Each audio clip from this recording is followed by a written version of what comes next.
Welcome, everyone.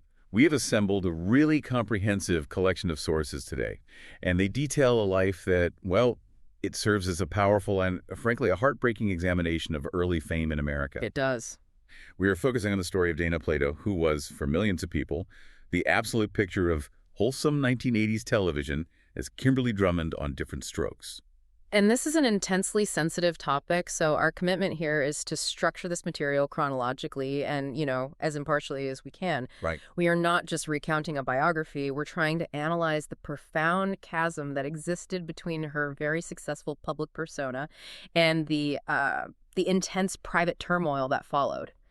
It eventually culminated in her death at just 34 years old in 1999. The goal is really to move beyond the headlines and understand the full trajectory of her life. That's precisely our mission. The source material is so essential because it lets us track that transition from being this beloved teen idol of the late 70s and early 80s to a performer who was just besieged by severe addiction, crippling financial distress, and legal troubles that they were splashed across every national news outlet. It's a textbook case. It is a spectacular rise followed by a painful, very public collapse. Right. So to really understand that collapse, we have to first understand the foundation, which, according to all the sources, was built on this mixture of relentless ambition and a profound lack of preparation for reality. Dana Plato was born Dana Michelle Strain on November 7, 1964, and she was the product of a teenage birth mother who felt she was unable to care for her. And that biological history, it faded pretty quickly when she was adopted at 7 months old. This was June 1965. By Dean and Florine K. Plato. Right, and her adoptive father, he owned a trucking company. She was raised in the San Fernando Valley. But even that adoptive structure was, fragile. Oh. Her parents divorced when she was only 3 years old, so that left her to be raised solely by her mother, Kay. And this early environment of sort of change and reliance on a single parent is just critical context. And it's that relationship with her mother that really dictates the first chapter of her career. We have this very stark, very insightful quote from Plato herself during a 1995 appearance on the Marilyn Kagan show. She was unusually candid. She was.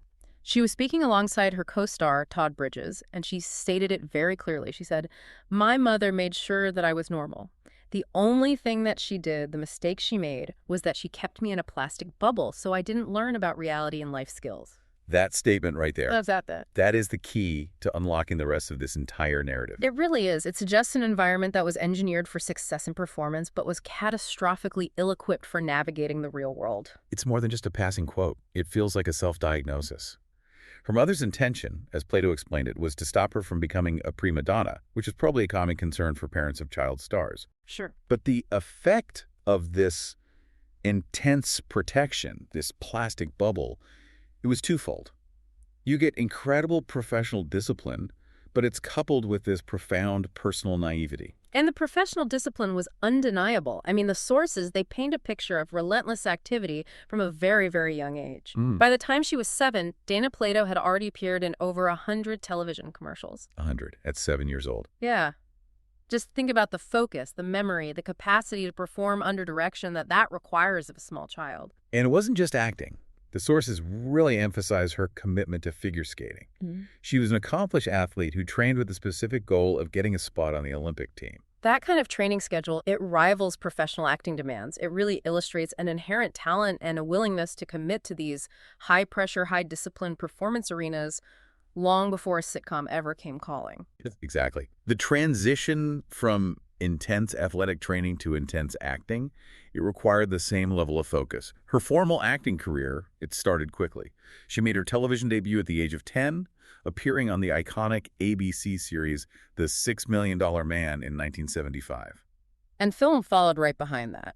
At age 13 in 1977, she made her film debut. It was an uncredited role, but it was in Exorcist II, The Heretic. Okay. She also starred as Evie Jo in the horror film Return to Boggy Creek that same year. And we should note, as the sources do, that both of those early films were pretty negatively received by critics. It just shows the unpredictable nature of Hollywood projects. Sure, but she quickly stepped into a much higher profile project, the 1978 family comedy film California Suite. Right, and this movie was a huge commercial success. It earned major critical recognition, including Oscar and Golden Globe wins for others in the cast. So that gave her that that critical exposure. It did. It positioned her perfectly for the next step. And that next step was a direct result of just being seen. A producer spotted her during a brief appearance on The Gong Show, of all places, and that led directly to her casting as Kimberly Drummond on Diff'rent Strokes. Yeah, and the sitcom, which debuted in 1978, it became an instant cultural phenomenon. Oh, absolutely. She instantly became a household name, a defining teen idol of the era. For the first 4 years of that show's run, she was top billed. And her work was celebrated. It resulted in a nomination for a Young Artist Award in 1983, recognizing her talent in the high-stakes world of network television. So this period from roughly 78 to 83, this represents the absolute apex of her public life. It does. A young woman who had achieved massive fame, all built on years of intense, highly disciplined work, but all inside that protective plastic bubble she talked about. So now we have to cross the threshold into the period where that private reality just completely shattered the public image. What the sources reveal is just astonishing. The turbulence didn't begin after Diff'rent Strokes ended. It was already festering during the height of her sitcom fame. The contrast is it's jarring. While she was playing the perfect adopted sister on screen, the sources indicate that Dana Plato was already struggling deeply with substance abuse. What kind of substances? Her habits included alcohol, cannabis, and cocaine. And the fact that these struggles were happening simultaneously with her very demanding network television schedule, it speaks to incredible internal pressure, maybe a desperate coping mechanism. And the detail that stands out most starkly is the timing of her first severe incident. She suffered an overdose of diazepam when she was only 14 years old. 14. 14. That's a staggering data point. Yeah. It confirms her internal struggle started almost as soon as the pressures of stardom hit, long before she was legally an adult. It completely undermines the narrative of the wholesome family comedy she was starring in. And that event, which was likely concealed or minimized at the time, it really sets the stage for the major life decision she made in 1984. Right. She married rock guitarist Lanny Lambert in April of that year. And just a few months later, their only child, Tyler Edward Lambert, was born on July 2, 1984. This pregnancy became the pivot point. It led directly to her dismissal from her starring role on Diff'rent Strokes. Yeah, the producers were operating under a very strict set of, traditional conservative Hollywood rules at the time. The image was paramount. Exactly. The sources confirm that the producers felt her pregnancy and her emerging personal life struggles were just fundamentally incompatible with the show's wholesome family comedy brand. So they just cut her. The choice was made to remove her. They feared her adult choices would taint the carefully curated image of the series. It just highlights the harsh reality of being a product in Hollywood. Once your life interferes with the brand, the product is discarded. But there's a vital human detail here. It comes from her co-star Conrad Bain, who played her adoptive father, Mr. Drummond. Right. In an interview, he offered this perspective on her mindset when she chose to get pregnant. He said she was enthusiastic, explicitly stating she believed she would never be alone again. And that one quote, it provides such a profound and sympathetic window into her mindset. It does. It suggests that despite all her success, fame had bred this deep, isolating loneliness. So the act of having a child wasn't just a natural life progression. It was maybe a desperate attempt to anchor herself and find some kind of unconditional connection outside the highly transactional world of show business. Though she was dismissed from her starring role, she did continue to appear recurringly on the show until it ended in 1986. And the final episode that featured her character, Kimberly, dealt with a really serious topic: bulimia. And CBC News highlighted that performance, describing it as a series high point. It's just tragically ironic, isn't it? Only when the series finally touched on the struggles and pressures that she herself was experiencing did she deliver some of her most acclaimed work. And once Diff'rent Strokes ended, the difficulty of that transition became immediately apparent. The sources show she struggled tremendously to secure serious, meaningful acting roles. Hollywood is just notoriously unforgiving to former child stars who try to transition into adult roles, especially if they carry any baggage. Right. The plastic bubble had burst, and that lack of prepared life skills was quickly manifesting as professional stagnation. So facing all these closed doors, she made a very deliberate, very physical pivot to shed the Kimberly Drummond persona. And this began with breast implants and, most famously, modeling for a June 1989 Playboy pictorial. That decision to appear in Playboy was a shocking, calculated attempt to redefine her image from the innocent teen sister to, adult sexuality. It generated huge media attention, but it fundamentally changed the roles that were offered to her. It funneled her exclusively into B-movies and roles of an erotic nation. The perception of her acting capabilities shifted entirely. It often just reduced her to a sensational headline. And her filmography of the 1990s reflects this completely. She appeared nude in films like Prime Suspect in 1989 and Compelling Evidence in 1995. She also starred in these low-budget direct-to-video features like Bikini Beach Race in 1992.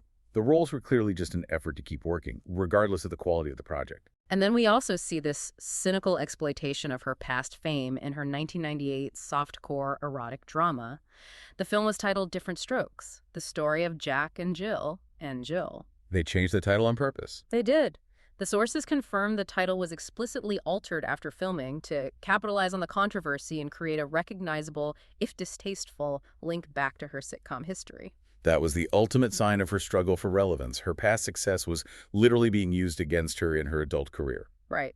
But amidst this dramatic professional descent, she also achieved a fascinating, if unconventional, form of technological pioneering. This takes us away from traditional film and television for a moment. That's right. Her role as Kelly Med in the 1992 video game Night Trap is historically significant.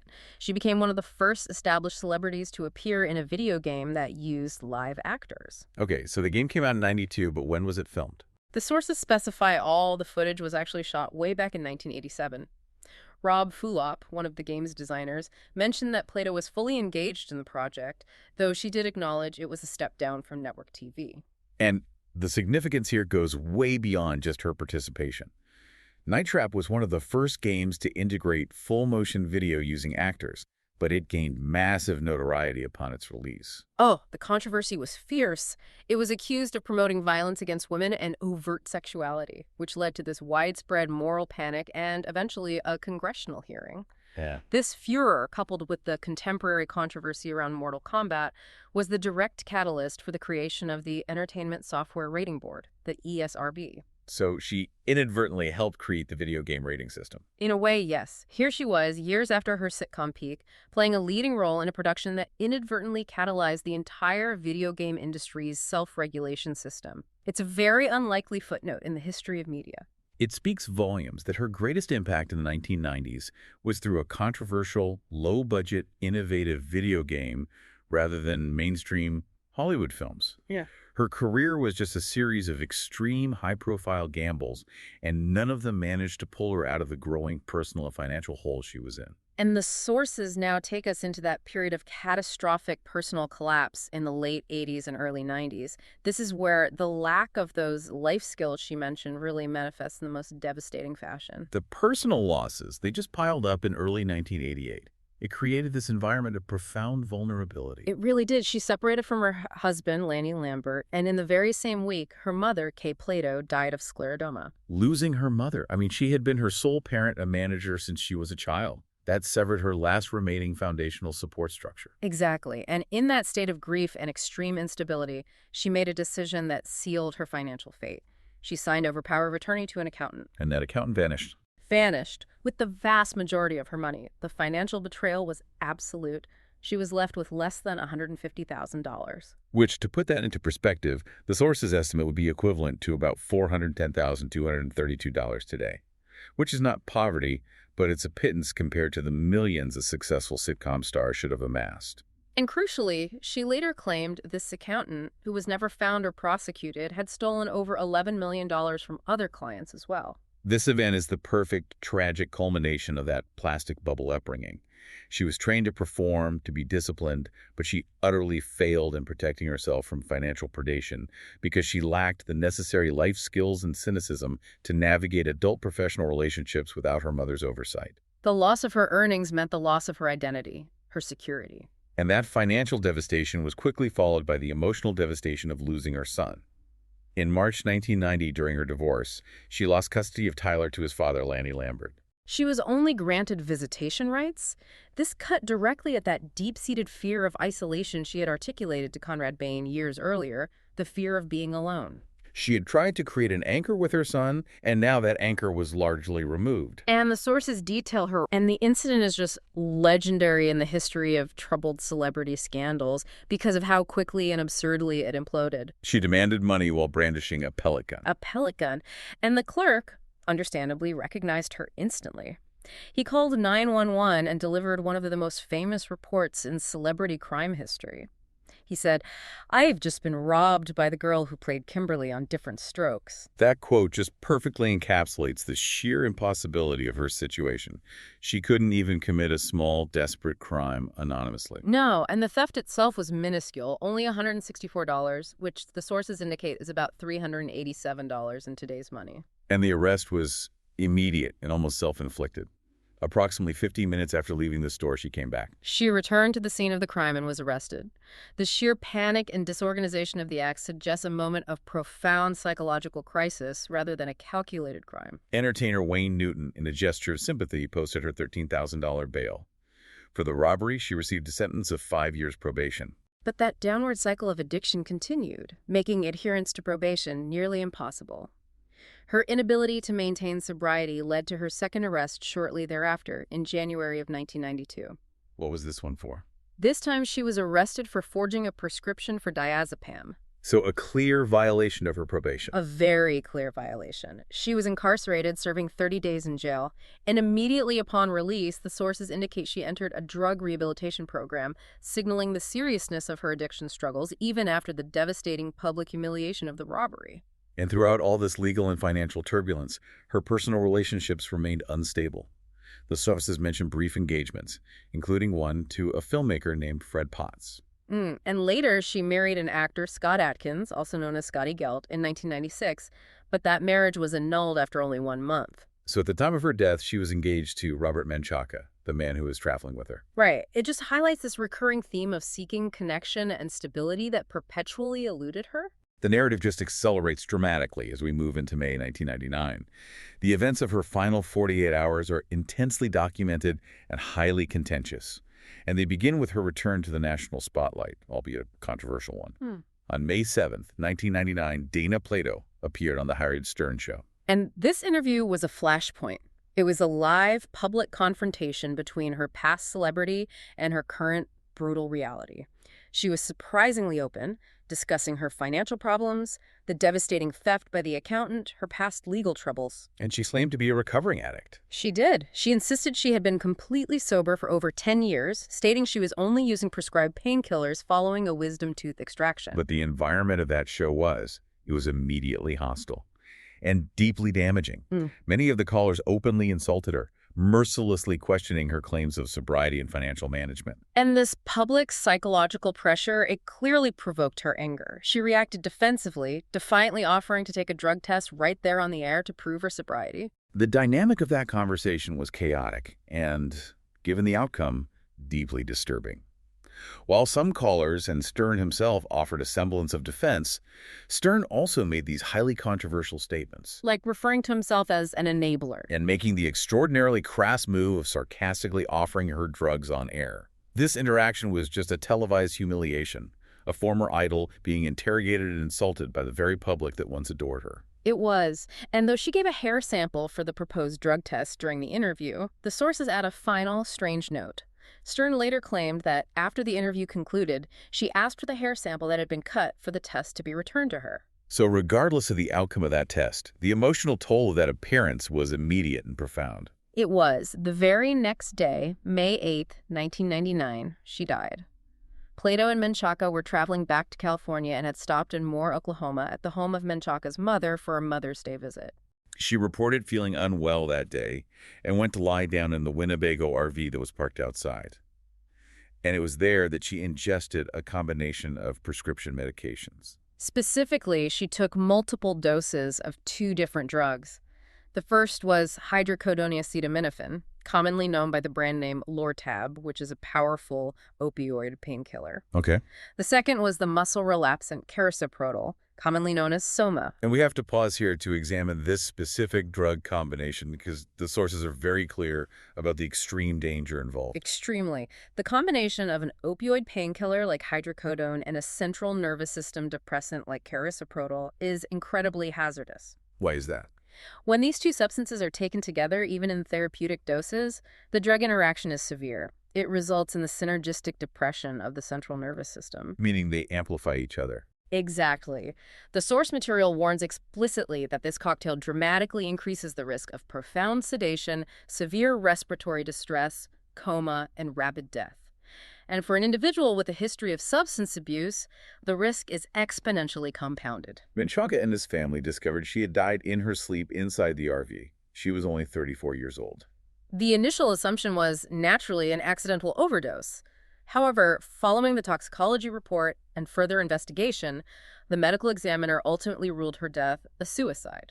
And this determination was based on her extensive, documented history of substance abuse and, crucially, past suicidal gestures known to the authorities. Right, and the context of the deeply upsetting and public stern interview the previous day also factored into the perception of her mental state at the time. But the ruling was contested, wasn't it, by those closest to her? It highlights the ambiguity that often surrounds these kinds of drug-related deaths. It was. Her former co-star, Todd Bridges, publicly disagreed with the medical examiner's finding. What did he say? Bridges argued that Plato had consumed the fatal combination of drugs in an ambiguous amount, with the intention simply to fall asleep.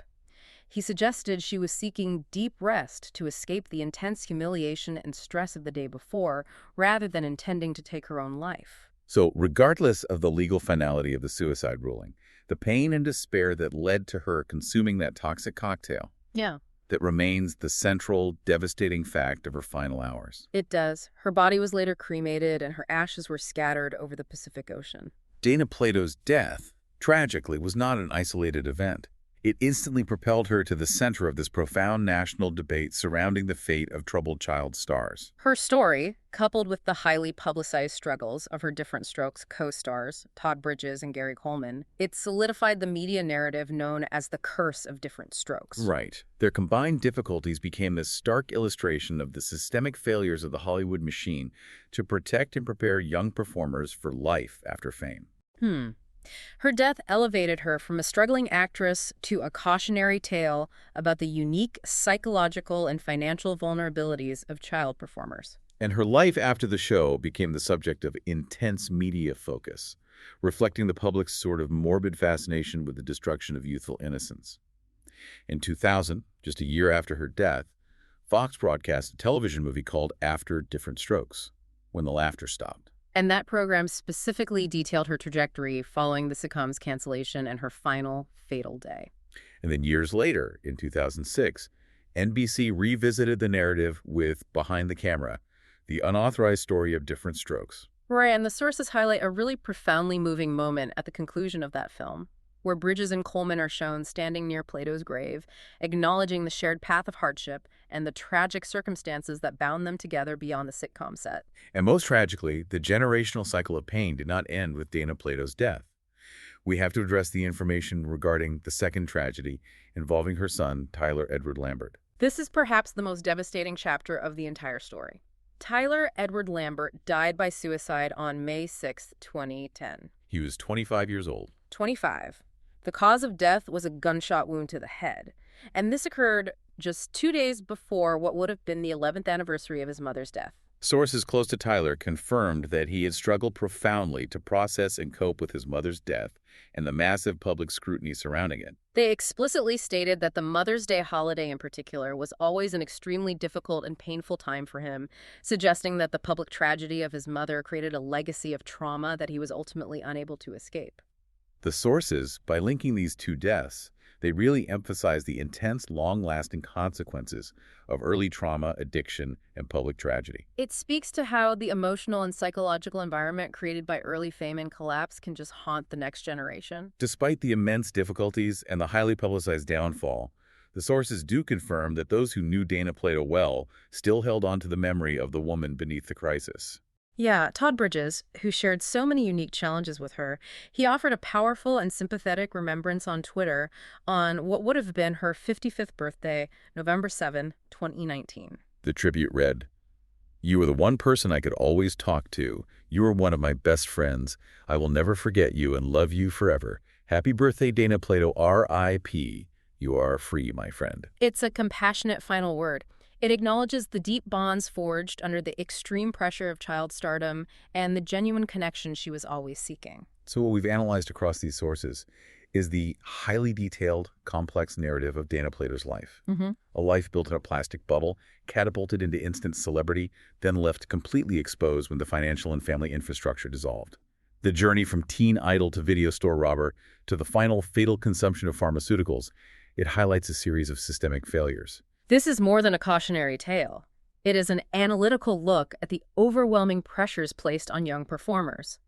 It shows what happens when the very mechanism that built the star, that intense focus, that isolation from real life, leaves them catastrophically unprepared for adult reality, for financial management, and for navigating their own mental health crises without income or genuine guidance.